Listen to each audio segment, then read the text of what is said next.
Assalamualaikum warahmatullahi wabarakatuh. Perkenalkan, nama saya Rika Ditya dari kelas PIPSA. Kali ini saya akan mempresentasikan hasil pengamatan saya tentang peninggalan sejarah Indonesia, khususnya di Pulau Sulawesi.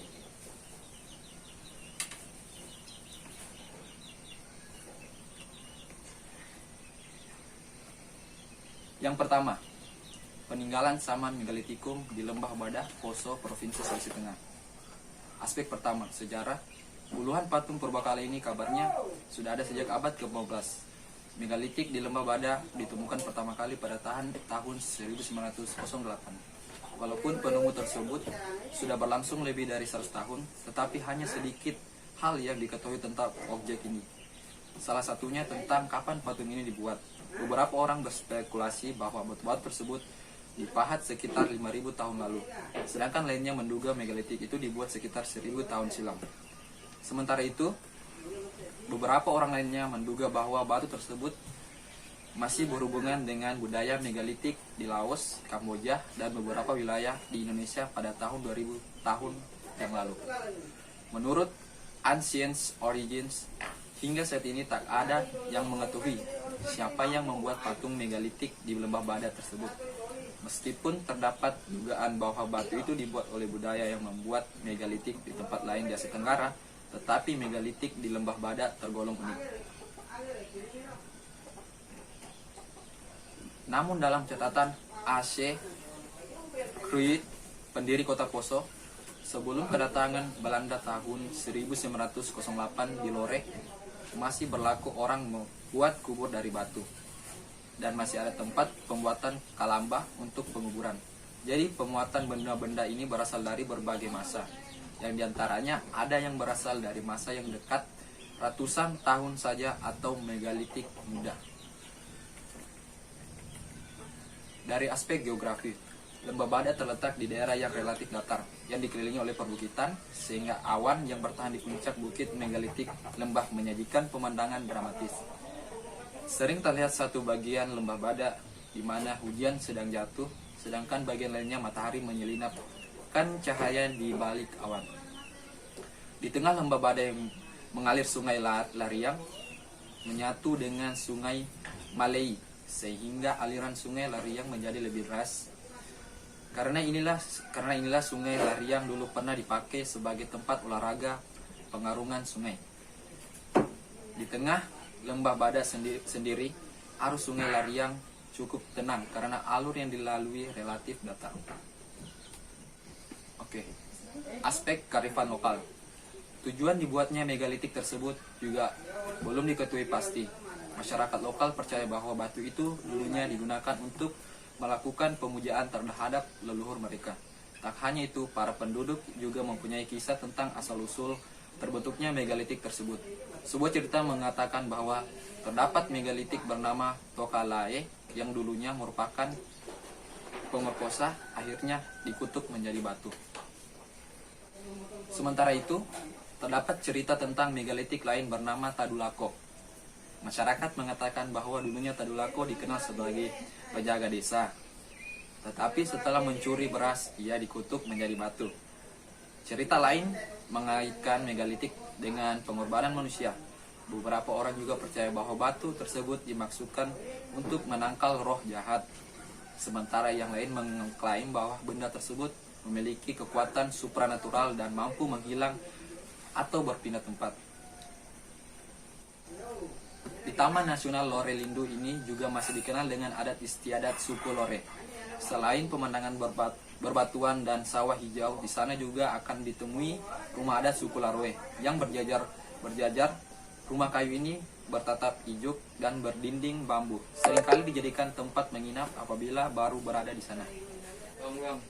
Karakteristik dari patung tersebut, patung megalitik di Lembah Badah merupakan wajah manusia yang sudah distilasi, di mana alis dan hidung digambarkan menjadi satu, sedangkan bagian mulut dihilangkan.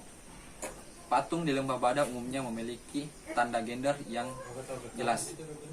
Di patung Palindo dan Meturu terukir gambar alat.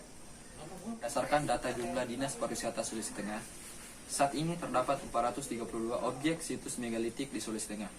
tersebar di Lore Utara dan Lore Selatan, sebanyak 404 situs, dan di Kulawi, Kabupaten Sigi sebanyak 27 situs. Berdasarkan penelitian inventarisasi batuan megalitik yang dilakukan oleh mahasiswa pecinta alam atau MAPALA, Sagar Mata Fakultas Pertanian Universitas Tadulako, tahun 1994, di sekitar kawasan Taman Nasional Lorerindu terdapat 300-an lebih situs megalitik ini. Sementara menurut sumber data yang lain, jumlah bebatuan megalitik ini ada 1.451 buah. Nah, hasil pengamatan saya yang kedua yaitu Benteng Rotterdam yang di daerah Makassar, Sulawesi Selatan. Fort Rotterdam atau Benteng Ujung Pandang adalah sebuah benteng peninggalan Kerajaan Goa Tallo. Letak benteng ini berada di pinggir pantai sebelah barat Kota Makassar, Provinsi Sulawesi Selatan. Benteng ini dibangun pada tahun 1545 oleh Raja Goa yang ke-9 yang bernama I Mangarigau Daeng Bonto Karaeng Lakiung.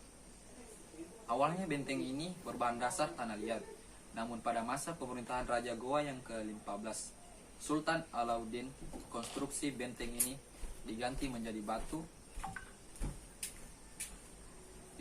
batu padas yang bersumber dari pegunungan Kars yang ada di daerah Maros.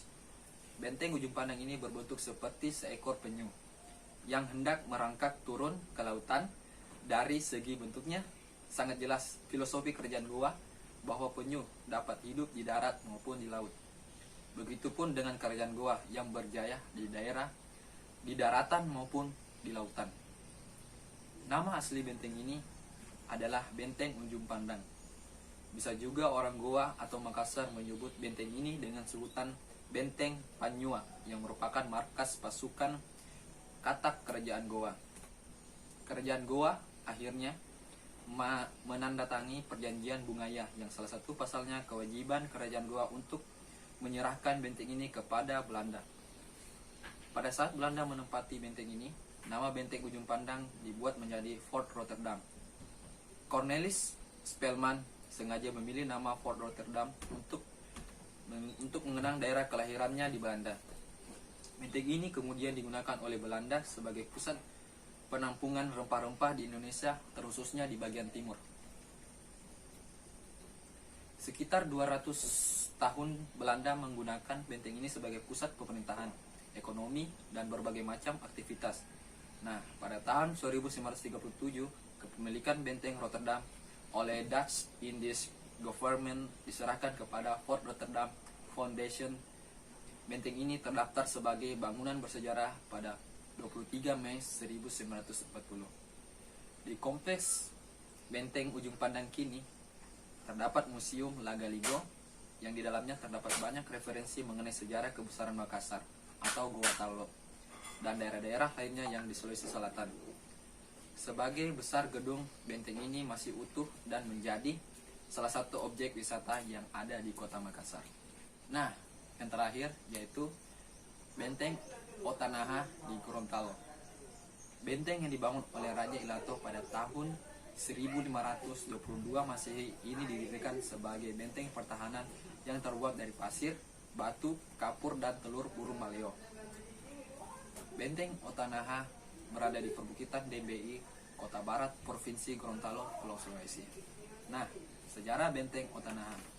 Konon dahulu Raja Ilato memiliki 3 orang anak yang terdiri dari 2 orang putri dan 1 orang putra, bernama Endobah, Naha, dan Tiliaya. Di usianya yang sudah menganjak remaja, Naha pergi ke negeri seberang untuk merantau, sedangkan kedua saudara perempuannya tetap tinggal di kerajaan Gorontalo. Kemudian pada tahun 1585, Naha berniat kembali ke Gorontalo dan mempersunting Ohihiyah hingga dikaruniai 2 orang anak bernama Paha dan Dimono. Namun pada suatu hari terjadilah perang dengan Hernuto, pimpinan transmigran, yang menyebabkan Naha dan Paha tewas dalam peperangan. Dimono yang tidak terima atas kematian ayah dan kakaknya kemudian menuntut balas. Nah, untuk mengenang perjuangan mereka dalam perang melawan Hemuto. Nah, maka dari itu benteng tersebut diberi nama Benteng Ulu Pahu, Benteng Otahiyah, dan Benteng Otanaha. Di dalam perkembangannya, benteng tersebut lebih populer dengan sebutan Benteng Otanaha.